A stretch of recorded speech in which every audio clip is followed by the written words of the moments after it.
A justa vitória do Fluminense sobre o Vasco marcou o fim da invencibilidade daquilo que a torcida vascaína convencionou chamar de rabonismo. Sim, é assim que o torcedor do Vasco vem chamando a curta até aqui gestão do técnico Ramon Menezes, que assumiu o time depois da saída de Abel Braga, eliminação do Campeonato Carioca, né? Depois de um momento muito difícil do Vasco, e teve um ótimo começo de trabalho no Campeonato Brasileiro, derrotando o Sport, derrotando o Ceará, derrotando o São Paulo, empatando com o Grêmio e eliminando o Goiás na Copa do Brasil, vencendo em Goiânia depois de, ainda com Abel, ter sido derrotado em São Januário e março por 1-0. Bem, muito claro isso, a gente vem falando, né? Eu tenho dito isso no Linha de Passe na ESPN, aqui no canal, no meu blog lá no UOL, que a realidade do Vasco não é brigar lá no bloco de cima. Se o Vasco conseguir essa proeza, será uma proeza. E que proeza? Por quê? Porque o Vasco da Gama hoje é um clube que vive com dificuldades no seu orçamento, não consegue pagar os salários em dia, não tem um grande elenco.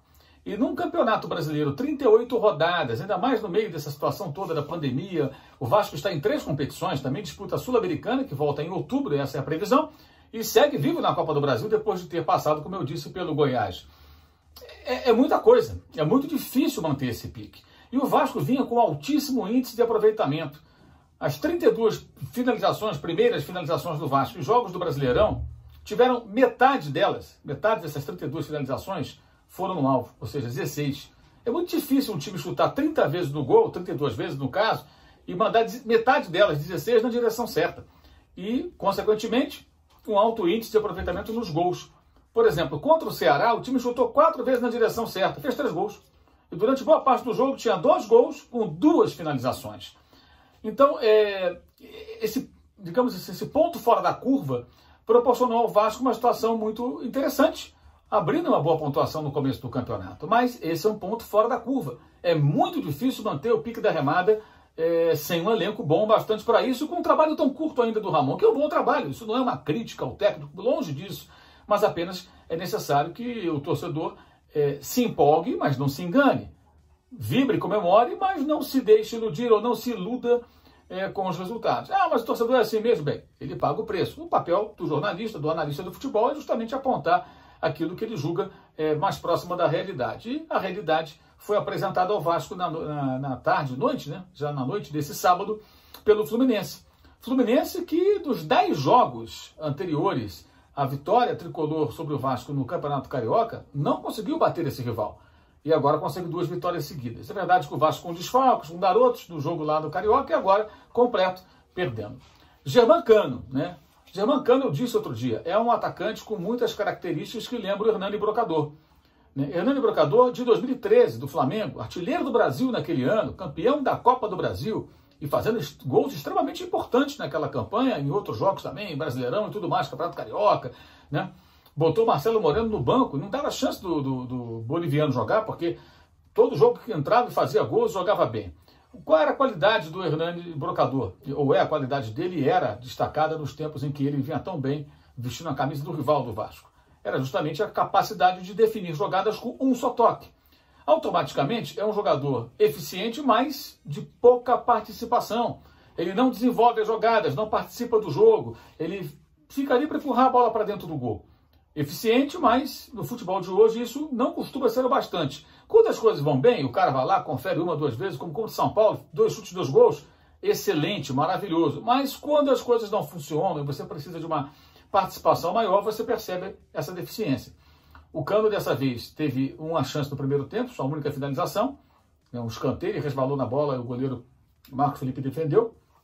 E no segundo tempo, quando chegamos ali nos 20 minutos, ele tinha tocado uma só vez na bola, na etapa final. Exatamente uma vez. Estava totalmente fora do jogo. E o Vasco precisava reagir. Porque o Vasco deu uma recuada e tentou atrair o Fluminense para o seu campo. O Fluminense não foi com tudo. Atacava, mas não se descuidava defensivamente, porque estava vencendo o jogo.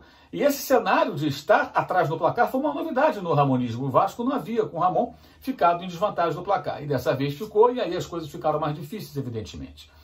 E o Cano teve seu último momento do jogo, quando recebeu do Benítez, já entrando na área, fez o passe para o Thad Magno, mas mandou um tijolo, mandou uma bola muito forte, lá foi para a linha de fundo, logo depois, imediatamente após, ele foi substituído pelo Ribamar. Então são 3 jogos sem fazer um gol, o Cano, depois de ter brilhado tanto. E é preciso que o torcedor entenda, não é que ele seja ruim, não é que ele não sirva, não é nada disso. É que ele é assim, gente. Quando nós falamos isso, é apenas identificando uma característica do atleta. É um atacante de pouca participação nos jogos, né? Então alguns vascaínos ficaram zangados quando nós falamos isso no momento das vitórias, né? Mas é apenas uma constatação, né? De um estilo de jogo, e não uma crítica ou coisa parecida, nada disso, é só uma constatação. Fluminense, por sua vez, vem com um jogo já mais maduro, um time que já teve bons momentos no Campeonato Carioca, que se o Campeonato Carioca não é um termômetro que possa avaliar o que o time pode fazer no Brasileiro, serve como preparação. E o Fluminense usou bem o estadual para isso. Tanto que vinha com mais pontos do que o Flamengo até a parada da pandemia, provocada pela pandemia. E aí quando voltou, perdeu Volta Redonda, empatou, tropeçou, e o Flamengo passou à frente na pontuação. Ainda assim, ganhou o segundo turno, derrotando o Flamengo nos pênaltis, né? Depois do empate. Perdeu o jogo por 2-1, que jogava até melhor quando tomou o segundo gol.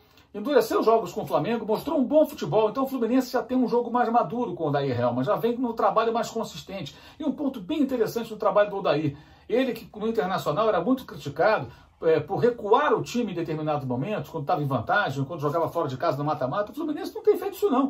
O Fluminense agrediu o Flamengo naquelas finais do estadual, o Fluminense agrediu o Vasco nesse sábado, mesmo depois de fazer 1-0. Buscou o gol em vários momentos do jogo. Então, bem interessante a postura do Fluminense. E Fred e Ganso vieram do banco em 4 minutos em campo. Ganso toca no Fred chuta de fora da área, o goleiro Fernando Miguel aceitou, e o Fred pela primeira vez marca na sua volta ao Fluminense, o gol que acabou sendo da vitória, porque depois falhou também o goleiro Marcos Felipe do Fluminense, e o Thad Magno descontou, logo depois ele acabou se envolvendo numa confusão e foi expulso de campo. Então o gol do Fred foi muito importante. O Fred é aquilo que dizíamos até no Linha de Passe, aqui no canal, lá no começo logo que ele foi recontratado pelo Fluminense. O Fred não tem condições hoje de jogar pelo Fluminense todos os jogos, e não dá para jogar com ele e com o Nenê. Acho muito difícil. São 2 jogadores que participam muito pouco sem a bola, e o time tem que trabalhar sem a bola, tem que marcar a saída do adversário, tem que recompor para poder fechar os espaços, tem que trabalhar coletivamente. E ele não tem essa característica, agora é veterano, mais difícil ainda. O Nenê idem. Então é um ou outro, salvo situações bem excepcionais, né? É importante que o Fred entenda que na grande fase que vive o Nenê no Fluminense, está muito bem, artilheiro do time do Brasil na temporada, que ele entre em trechos dos jogos. Como aconteceu hoje. Entrou o Ganso, ele entrou e eles ajudaram o Fluminense. Tenha essa maturidade, tenha essa generosidade para com o grupo, para com o clube, para com a torcida tricolor. Que o Fred entenda que ele pode sim ajudar o Fluminense, mas ele vai ter que ficar no banco muitas vezes. Um exemplo, que trabalhava inclusive com o técnico Odair Helma até o ano passado, D'Alessandro, que é um grande ídolo internacional, jogou contra o Botafogo, inclusive nesse sábado, mas fica na reserva e não reclama, não cria problema. Fica numa boa, aceita, entra em alguns jogos durante as partidas, em outros ele começa e colabora com o seu clube, com o seu time, com os seus companheiros. O Fred pode ser esse cara. Se for assim, vai ajudar. Agora, se amanhã não quiser aceitar reserva, coisa parecida, aí será um problema que o Fluminense não precisa enfrentar. Boa e justa vitória do Fluminense. Para o Vasco, um pequeno choque de realidade, mas que pode deixar lições importantes para o time, para o técnico, né, para que ele possa corrigir algumas questões, alguns aspectos do jogo do Vasco da Gama, e para a torcida, que comemore as vitórias, que vibre, mas que entenda que quando a gente aponta alguns problemas, algumas perspectivas, algumas características de jogadores, não significa que alguém está avacalhando o trabalho ou tentando desqualificar coisa nenhuma, é apenas uma avaliação. E a avaliação que acho que a gente percebe que ela não estava distante da realidade diante do que se viu nesse sábado no Maracanã. Saudações!